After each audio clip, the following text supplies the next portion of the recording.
الحمد لله نحمده ونستعينه ونستغفره ونؤمن به ونتوكل عليه ونعوذ بالله من شرور أنفسنا ومن سيئات أعمالنا من يهده الله فلا مضل له ومن يضلله فلا هادي له وأشهد أن لا إله إلا الله وحده لا شريك له وأشهد أن سيدنا ومولانا محمدا عبده ورسوله صلى الله تعالى عليه وعلى آله وأصحابه أجمعين.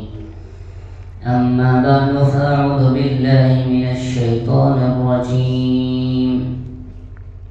بسم الله الرحمن الرحيم. اقرأ باسم ربك الذي خلق خلق الإنسان من علق اقرأ وربك الأكرم الذي علم بالقلم علم الإنسان ما لم يعلم. وقال تعالى قل هل يستوي الذين يعلمون والذين لا يعلمون.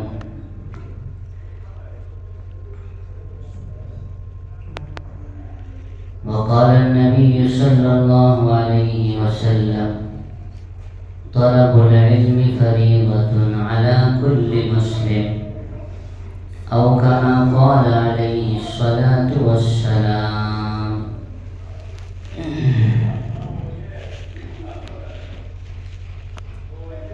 بہت ہی عزت و احترام کے مستحق محترم بزرگوں اور دوستوں، گزشتہ جمعہ کو میں نے آپ حضرات کے سامنے اچھے اخلاق کے متعلق چند باتیں عرض کی تھی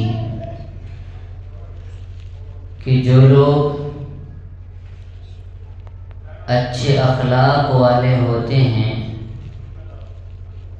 اسے لوگ پسند کرتے ہیں،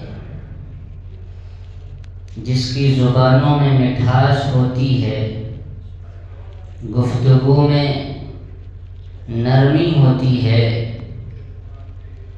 تو اسے لوگ پسند کرتے ہیں، اور جو لوگ بدتمیز ہوتے ہیں، بد زبانی کرنے والے ہوتے ہیں، بد کلامی کرنے والے ہوتے ہیں، سخت مزاج قسم کے لوگ ہوتے ہیں، لوگ اس کے قریب بھی بھٹکنے کی کوشش نہیں کرتے۔ میرے بھائیوں، یہ تو ہمارا اور آپ کا حال ہے، انسانوں کا حال ہے۔ خود خالق کائنات، خالق السماوات والارض، اللہ رب العزت کی ذات بھی اپنے ان بندوں کو پسند فرماتے ہیں جو سلیقہ مند ہوں، جو اچھے اخلاق کے مالک ہوں، جن کے اندر اچھائیاں ہوں، بڑوں کا ادب ہو، چھوٹوں پر شفقت ہو۔ بلکہ اللہ کے نبی صلی اللہ علیہ وسلم نے تو یہاں تک فرمایا من لم یوقر کبیرنا ومن لم یرحم صغیرنا فلیس منا، جو ہمارے بڑوں کی ادب نہ کرے، جو ہمارے چھوٹوں پر شفقت سے پیش نہ آئے، وہ ہم مسلمانوں میں سے نہیں ہے۔ یہ خود آقا مدنی صلی اللہ علیہ وسلم کا فرمان ہے۔ اور اللہ رب العزت نے قرآن کریم میں فرمایا یا ایھا الذین آمنوا اتقوا اللہ وقولوا قولا سدیدا، کہ اے ایمان والو اللہ کا ڈر دل میں پیدا کر لو اور تمہاری گفتگو کا انداز سمپل ہونا چاہیے، نرمی کے ساتھ ہونا چاہیے، بد مزاجی اور بد اخلاقی کے ساتھ نہیں ہونی چاہیے۔ جب تم اپنے اندر تقوی پیدا کر لو گے، اللہ کا ڈر پیدا کر لو گے اور اپنی زبانوں میں مٹھاس پیدا کرنے کی کوشش کرو گے، بھلی بات کرو گے، نفع والی بات کرو گے، ایسی باتیں کرو گے جس سے دوسروں کو نفع پہنچے، اگر تم ایسی باتیں کرتے ہو تو اللہ نے انعام فرمایا، کیا فرمایا؟ یصلح لکم اعمالکم ویغفر لکم ذنوبکم، اللہ تمہارے اعمال کو درست فرما دے گا اور تمہارے گناہوں کو معاف فرما دے گا۔ دو چیزیں اپنے اندر پیدا کرو، ایک یہ کہ اللہ کا ڈر دل میں پیدا کر لو، اور دوسرا یہ کہ اپنی زبان میں شائستگی پیدا کرو۔ جب بھی بات کرو تو اچھی اور بھلی بات کرو، ایسی بات کرو جس سے آپ کے ساتھ رہنے والے، آپ کے کمرے میں رہنے والے، آپ کے گھر میں رہنے والے، آپ کی بستی میں رہنے والے، ان کو آپ کی باتوں سے نفع ہو۔ ایسی باتیں نہ کرو جس سے تمہارے ساتھ رہنے والوں کو نقصان ہو، انہیں اچھی نہ لگے، ان کا دل دکھے۔ ایسی باتیں نہ کرو۔ جب تم اچھی باتیں کرو گے، اپنی زبان پر کنٹرول رکھو گے، تو یہ دو نعمتیں تمہیں دی جائے گی کہ پھر تمہارے اعمال کی اصلاح ہو جائے گی، اور تمہاری اللہ مغفرت بھی فرما دے گی۔ اللہ رب العزت پسند فرماتے ہیں ان لوگوں کو جو احسان کرنے والے ہیں۔ اللہ نے فرمایا واللہ یحب المحسنین، احسان کرنے والے، دوسروں کو نفع پہنچانے والے کو اللہ پسند فرماتے ہیں۔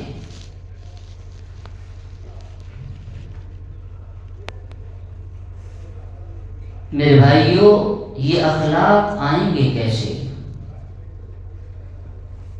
یہ بڑوں کا احترام اور چھوٹوں پر شفقت، یہ ہمیں کہاں سے آئے گا ہمارے اندر؟ میرے بھائیوں، ہمارے اندر سے بدتمیزیاں کیسے نکلے گی؟ ہمارے اندر اچھے اخلاق کیسے آئیں گے؟ ہمارے اندر بولنے کا سلیقہ کیسے آئے گا؟ میرے بھائیوں، جب یہ دنیا تاریک تھی، ہر طرف کفر و شرک کی اندھیری گھٹائیں تھی، اس وقت اللہ کے نبی جناب محمد رسول اللہ صلی اللہ علیہ وسلم کو اللہ رب العزت نے جو سب سے پہلی وحی دی، وہ وحی کا ملنا اس بات کی طرف اشارہ ہے کہ ابھی جہالت چھائی ہوئی ہے، ہر طرف جہالت ہی جہالت ہے، لوگ ایک دوسرے کے خون کے پیاسے ہیں، اپنی تلواروں کی آزمائش کے لیے کسی جان کو استعمال کر لیتے ہیں۔ ایسی جہالت میں جس چیز کی ضرورت تھی کہ اس کے اندر سلیقہ مندی آ جائے، اس کے اندر اچھے اخلاق آ جائے، اس کے اندر اچھے کردار آ جائیں، اس کردار کو پیدا کرنے کے کے لیے سب سے پہلے وحی جو جناب محمد رسول اللہ صلی اللہ علیہ وسلم پر نازل ہوئی ہے وہ ہے علم۔ اقرأ باسم ربک الذی خلق، پڑھیے اپنے اس رب کے نام سے جس نے پیدا کیا۔ میرے بھائیوں، یہ اچھے اخلاق ہمیں کہاں سے آئیں گے؟ علم سے آئے گا۔ اس گھنگور گھٹاؤں میں، اس جو ہے مکہ کے اندر، عرب کے اندر پھیلی ہوئی جہالت میں جو سب سے پہلے چراغ رسول اللہ صلی اللہ علیہ وسلم کو جلانے کا حکم دیا وہ تھا علم کا چراغ۔ چنانچہ کہا اقرأ باسم ربک الذی خلق، پڑھیے اس رب کے نام سے جس نے آپ کو پیدا کیا۔ میرے بھائیوں، یہاں سے علم کی اہمیت کا اندازہ ہوتا ہے۔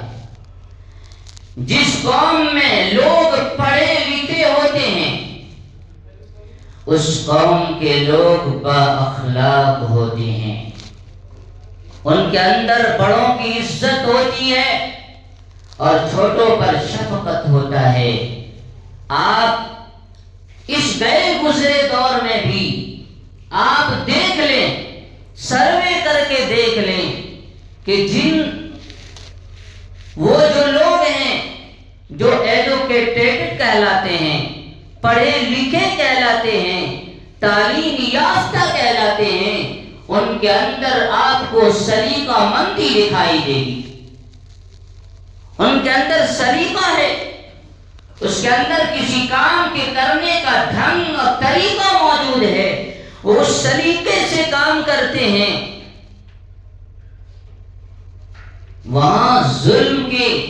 وہاں پر آپ کو ظلم کی شرح کم نظر آئے گی۔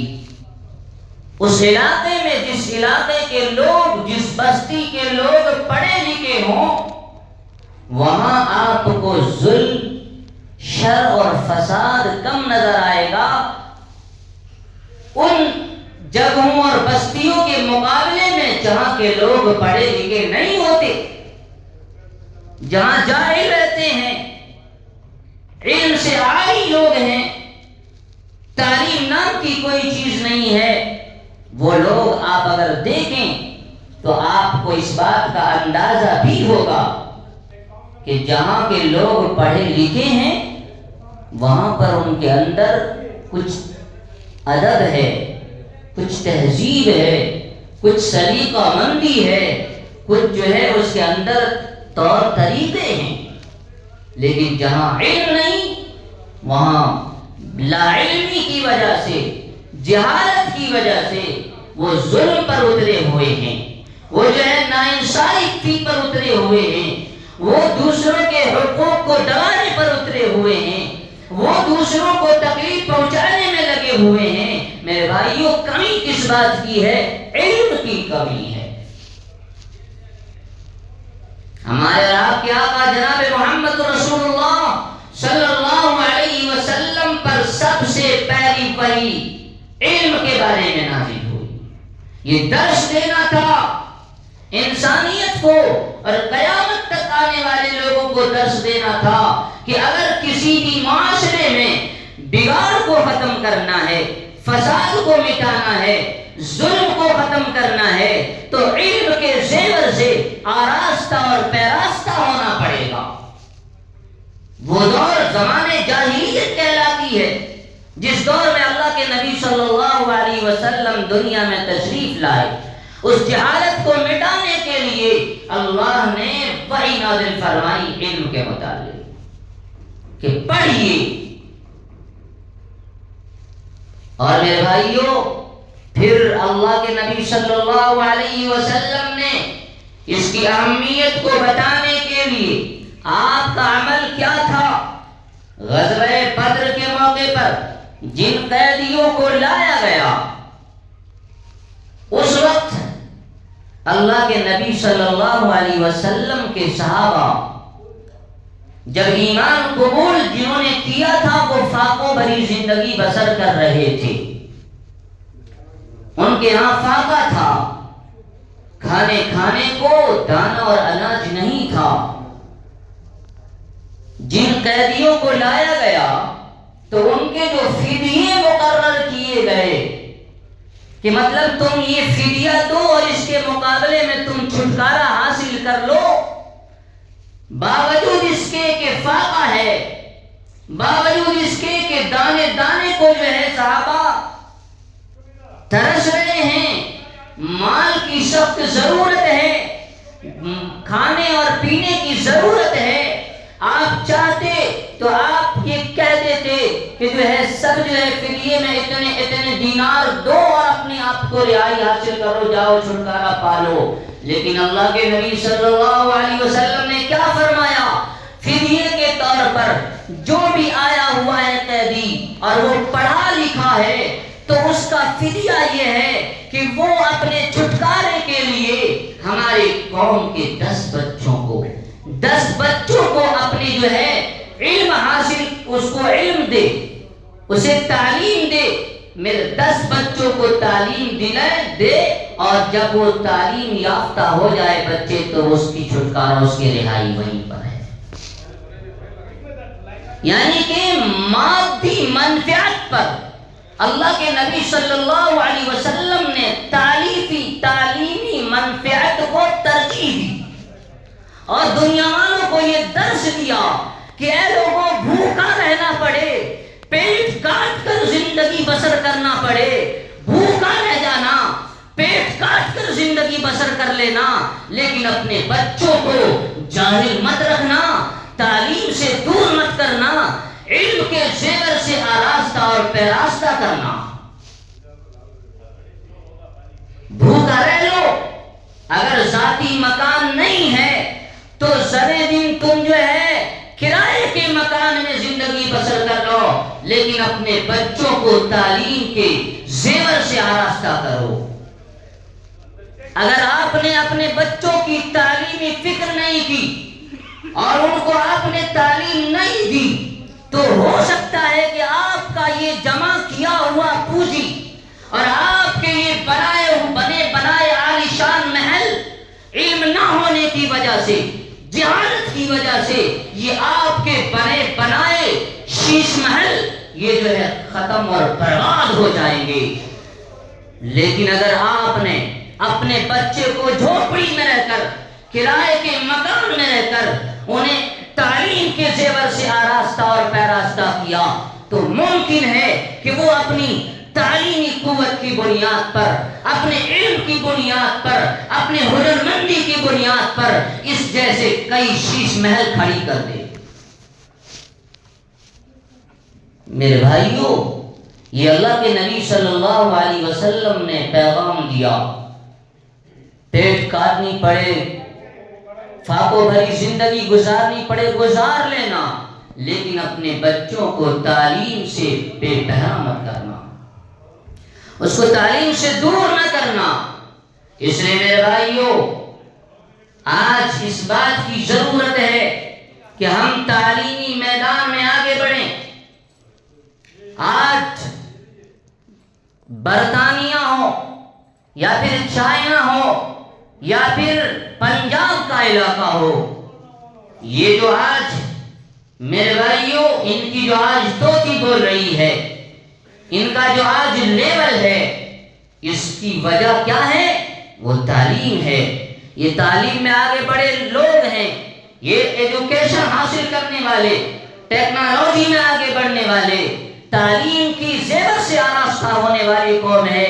اس کی وجہ سے آج یہ جو ہے ترقی کے راہ پر گامزن ہیں، اور آج ہماری قوم کی حالت یہ ہے کہ جو ہے ہماری قوم تعلیم کے میدان میں زیرو ہے، جس کی وجہ سے اس کے پاس کوئی عہدہ نہیں، اس کے پاس کوئی منصب نہیں، اس میں اچھے ڈاکٹرز نہیں، اس میں اچھے وکلا نہیں، اس میں اچھے جو ہے اچھے عہدے اعلیٰ منصب پر فائز نہیں، جس کی وجہ سے ان کی باتیں انسنی کر دی جا رہی ہے، فیصلے ان کے خلاف دیے جا رہے ہیں۔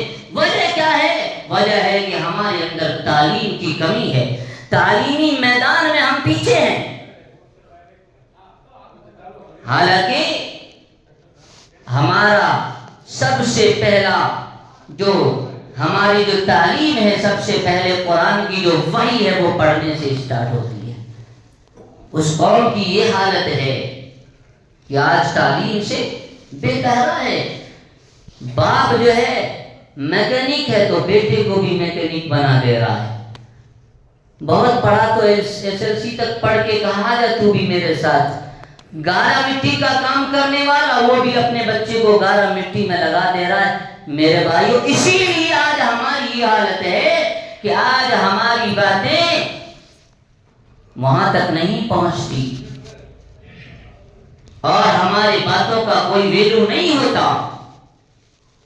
آج جس لائن میں جائیں ہمیں ان کے سامنے سلامی پیش کرنی پڑتی ہے، ہمیں ان کے سامنے جھکنا پڑتا ہے، کیونکہ میرے بھائیو یہ ہمارا اور آپ کا قصور ہے۔ ہمیں اعتراف کرنا چاہیے کہ یقیناً ہماری غلطی ہے۔ ہم نے اپنے بچوں ہمارے پاس، اور تعجب اس بات پر ہوتا ہے کہ چلو وہ لوگ جو بہت غریب قسم کے لوگ ہیں وہ اپنے بچوں کو نہ پڑھا پائے، ایسے بھی ہمارے اندر ہیں کہ جن کو اللہ نے نوازا ہے لیکن پھر بھی ان کے بچے بھی کوئی اچھی خاصی تعلیم نہیں حاصل کر رہے ہیں۔ میرے بھائیو، یہی وجہ ہے ہماری ذلت و رسوائی کی گھائی میں گرنے کی۔ آج جو ہماری دوسری قومیں ہم پر مسلط ہو رہی ہیں اور ہمارا کوئی ویلیو نہیں ہے، ہم تعلیمی میدان میں پیچھے ہونے کی وجہ سے۔ تو میرے بھائیو، ہمیں کرنا یہ ہے کہ سب سے پہلے یہ عہد کرے، یہ عزم کرے کہ ہم اپنے بچوں کو دونوں تعلیم کی ضرورت ہے۔ 1857 کے بعد جب ہمارے ملک میں آزادی کی لڑائی لڑی گئی اور ہمارے ملک کے تمام مدرسوں کو مسمار کر دیا گیا، اس وقت ہمارے بڑوں کا یہ اعلان تھا کہ ہر گاؤں اور محلے اور بستی میں مکتب قائم کیے جائیں، مدرسے قائم کیے جائیں۔ اگر ہم اور آپ دین کی تحفظ چاہتے ہیں، اسلام کی اور شریعت کی تحفظ چاہتے ہیں تو ہم مکاتب اور مدارس قائم کریں، چاہے وہ عوامی چندے پر ہی کیوں نہ ہو۔ آج وہی ہمارے اکابر علماء کرام کا یہ اعلان ہے، آج ان کی آوازیں آج لگ رہی ہے کہ اے لوگو، جس طرح تم اپنے مدرسے عوامی چندے پر چلاتے ہو، اسی طرح اس وقت ضرورت ہے کہ ہمارے بچوں کے اندر عصری تعلیم بھی پائے لیول کا ہونا چاہیے۔ لہذا جس طرح تم مدرسے اور مدارس اور مکاتب عوامی چندے پر چلا رہے ہو، اب ضرورت اس بات کی ہے کہ عصری تعلیم سے اپنے بچوں کو آراستہ پیراستہ کرنے کے لیے، اپنے بچوں کو ڈاکٹرز بنانے کے لیے، انجینئر بنانے کے لیے اور لائر بنانے کے لیے جو ہے کالج قائم کیے جائیں، اور اس میں اس بات کا لحاظ رکھا جائے کہ جو ہے ہمارے بچے اور بچیاں الگ الگ ان کی پڑھائی مخلوط نہ ہو، بلکہ بچوں کے پڑھنے کا الگ ہو، تعلیمی ادارے ہوں، کالجز ہوں، اور بچیوں کے پڑھنے کے الگ تعلیمی ادارے ہوں۔ اس کی اور الگ قائم کرنے کی وجہ یہ بیان کی کہ آج جو ہمارے ملک میں ارتداد کی ہوا چلی ہوئی ہے اور ہماری بچیاں دین سے دور ہو رہی ہیں، ارتداد کا شکار ہو رہی ہیں، اس اسلام جیسی عظیم نعمت سے وہ جو ہے ہاتھ دھو بیٹھ رہی ہیں، اس کی وجہ مخلوط تعلیم ہے۔ لہذا ان مخلوط تعلیم کو ختم کرو اور چاہے چندے لے کر ہی صحیح اپنے جو ہے کالج قائم کرو جس میں ساری تعلیمیں دی جائیں اور اس میں مخلوط تعلیم نہ ہو۔ بچوں کی الگ، لڑکوں کے لیے الگ تعلیمی ادارے قائم کیے جائیں اور لڑکیوں کے لیے الگ تعلیمی ادارے قائم کیے جائیں۔ ارتداد کی جہاں بہت ساری وجہیں بیان کی گئی، وہاں پر ایک وجہ یہ تھی کہ مخلوط تعلیم، بچے اور بچیوں کے ایک اسکول میں ایک ساتھ ایک کلاس میں پڑھنا، یہ بھی بہت بڑی وجہ ہے۔ لہذا اس کے لیے فکر مند ہو۔ ہماری قوم کے جو صاحب ثروت ہیں، جنہیں اللہ نے نوازا ہے، انہیں چاہیے کہ وہ ایسے اسکول اور کالج قائم کریں جس میں ہمارے قوم کے بچے اعلیٰ تعلیم حاصل کریں، عصری علوم حاصل کریں اور آگے بڑھیں۔ اور یہ پھر میرے بھائیوں، یہ ان کے اندر دین ان کے اندر باقی رہے، دین کا سودا کر کے نہیں، دین کو داؤ پر لگا کر نہیں۔ آج ہمارے بچے ان مخلوط تعلیم کی وجہ سے اپنے دین کو داؤ پر لگا دیا، مال کی لالچ میں اور اچھی فیسلٹی والی زندگی کی لالچ میں، حالانکہ وہ ملتی نہیں ہے۔ جتنے بچیوں کی شرح ارتداد کی آئی ہے، اکثر یہ خبر آئی کہ ان کے ساتھ ظلم ہوا، وہ لے جا کر اسے استعمال کر کے ان کو کہیں کا نہیں چھوڑا گیا۔ میرے بھائیوں، یہ ہمارے بہت ہی زیادہ ہمیں اس معاملے میں فکر مند ہونے کی ضرورت ہے اور اپنے بچوں کے تعلیمی میدان میں آگے بڑھانے کی فکر کرنے کی ضرورت ہے۔ اس لیے میرے بھائیوں، اچھا ہمارے بچے، کچھ بچے پڑھنے والے بھی ہوتے ہیں تو وہ کچھ ان کی مالی اعتبار سے کمزور ہونے کی وجہ سے وہ بچے آگے نہیں بڑھ پاتے۔ لہذا یہ بھی ایک طریقہ ہے جس کو کہتے ہیں گود لے لینا، اڈاپٹ کر لینا۔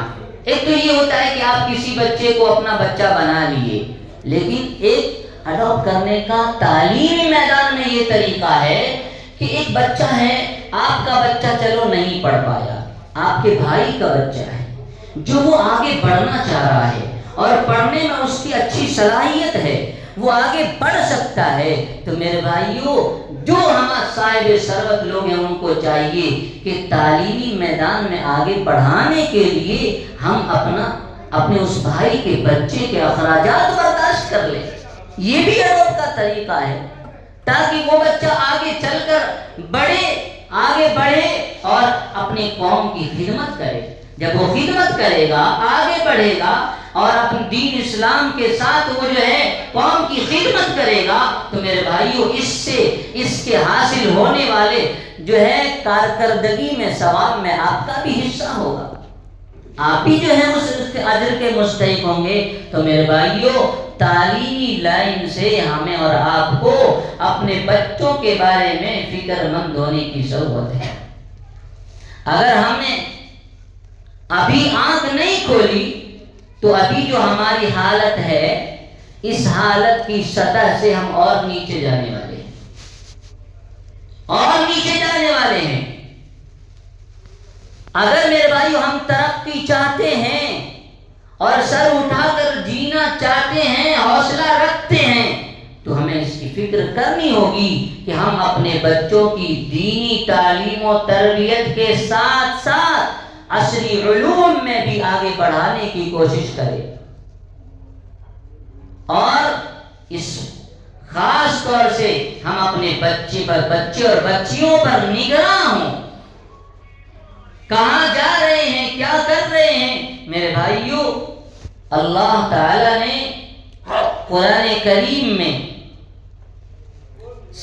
جہاں پر احادیث مبارکہ میں کہا کہ علم حاصل کرو، ہر مسلمان پر اتنا علم حاصل کرنا ضروری ہے جس سے حلال و حرام کی تمیز ہو سکے، وہی اللہ تعالیٰ نے عصری علوم کے بھی، یعنی جن سے انسان دنیاوی منفعت حاصل کر سکتا ہے، جس علوم کے ذریعے سے اس علوم میں بھی آگے بڑھنے کا اشارہ قرآن کریم میں موجود ہے۔ کیا فرمایا؟ خلق الانسان من علق اقرأ وربك الاکرم۔ خلق الانسان من علق، انسان کو اللہ نے ایک نطفے سے پیدا کیا میرے بھائیوں، اور اس کی ساری شرح بیان کی کہ جو ہے خلق الانسان من نطفۃ، کہ نطفے سے پیدا کیا، پھر وہ خون کا لوتھڑا بنا، پھر جو ہے اس کی پھر وہ جو گوشت کا لوتھڑا بنا، اور پھر جو ہے ذرا بڑا ہوا، پھر اس کا یہ کیا ہے؟ کیا یہ ڈاکٹری پڑھائی نہیں ہے؟ یہ لوگ کون بتاتے ہیں؟ یہ جو ہم دیکھ رہے ہیں اسکین ہوتا ہے، اس کے اندر بچوں کو دیکھا جاتا ہے، ابھی کس کیفیت میں ہے، ابھی کتنا بڑا ہوا، ابھی کیا ہوا، یہ کیا ہے؟ میرے بھائیوں، قرآن کریم میں سارے علوم موجود ہے کہ اللہ نے انسان کو نطفے سے پیدا کیا، ثم خلقنا النطفۃ علقۃ من مضغۃ، اس طرح سے اللہ نے اس کی پوری کیفیت بیان کی ہے قرآن کریم میں۔ تو یہ کیا ہے؟ اس سے پتا چلا کہ ہمیں جہاں پر دینی تعلیم کا حاصل کرنا ہمارے لیے ضروری ہے، ہم دنیاوی تعلیم میں بھی اور عصری تعلیم کے میدان میں بھی ہم آگے بڑھیں اور اپنے بچوں کو آگے بڑھائیں۔ اگر میرے بھائیوں فکر نہیں کریں گے تو کوئی ہمیں جو ہے آگے دھکا دینے کے لیے کوئی کھڑا نہیں ہے۔